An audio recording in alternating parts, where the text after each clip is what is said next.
ప్రియమైన సోదరులారా, ఇర్మీయా గ్రంథం 13వ వచనం ఏముందంటే, నా జనులు 2 నేరాలు చేస్తున్నారు. జీవజలం ఊటనైన నన్ను విడిచి ఉన్నారు, తమ కొరకు తొట్టును అనగా బద్దలై నీళ్లు నిలవని తొట్టును తొలిపించుకున్నారు అన్నాడు.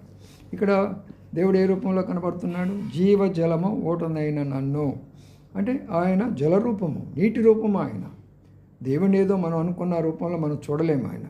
ఎందుకంటే ప్రపంచంలో ప్రతి వ్యక్తికి జీవజలం అవసరం, ప్రపంచంలో ప్రతి వ్యక్తికి వాయువు అవసరము.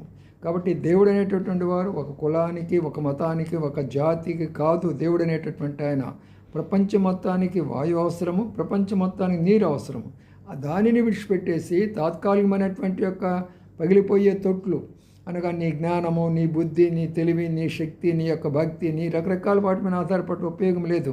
అందుకనే జీవజల ఓటం నేను ప్రభువుని నమ్ముకోనండి. మీ జీవితం కూడా జీవజలంగా మారుతుంది. దప్పికని నీకు ఉండదు, ధనదాహం ఉండదు, ఏ దాహం నీకు ఉండదు.